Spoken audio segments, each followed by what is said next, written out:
আপনারা দেখছেন নিউজ আজকের স্বপ্নগর পত্রিকার অনলাইনে।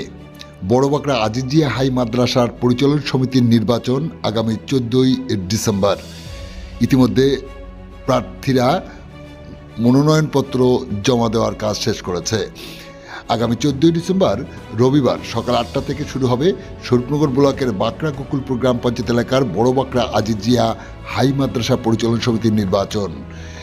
সেই মতো নিঘণ্ট জারি হওয়ার পর নির্ধারিত সূচি অনুযায়ী গত 3রা ডিসেম্বর প্রথমেই নমিনেশন জমা দিল সংযুক্ত মোর্চার পক্ষ থেকে সংযুক্ত মোর্চা, আইএসএফ, বাম ও জাতীয় কংগ্রেস দলের একজন মহিলা সহ 6 জন। তারা দলবদ্ধভাবে মাদ্রাসা প্রাঙ্গণে উপস্থিত হয়ে নির্বাচনে প্রতিদ্বন্দ্বিতা করার জন্য নমিনেশন পত্র জমা দেয়।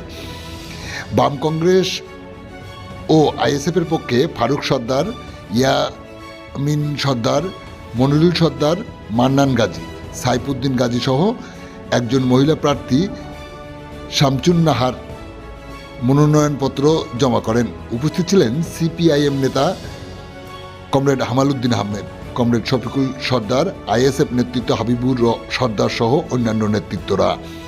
সাথে সাথে শেষ দিনে তৃণমূল কংগ্রেসের পক্ষ থেকে বিধায়ক বীণা মণ্ডল ও ব্লক সভাপতি রমেন সর্দারের নেতৃত্বে এদিন একজন মহিলা সহ 6 জন প্রার্থীর মনোনয়নপত্র জমা করেন।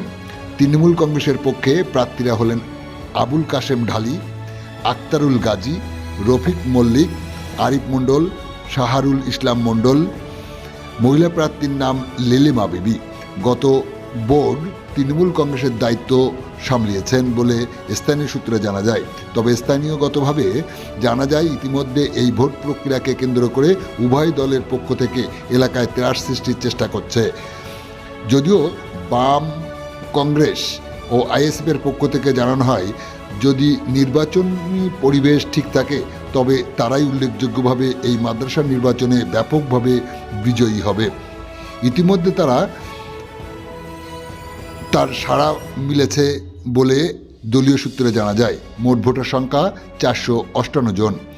একদিন বাদেই নির্বাচন, দেখা যাক কে শেষ হাসি হাসে স্বরূপনগর ব্লকের বাকড়া আজিজিয়া হাই মাদ্রাসার পরিচালন সমিতি নির্বাচনে।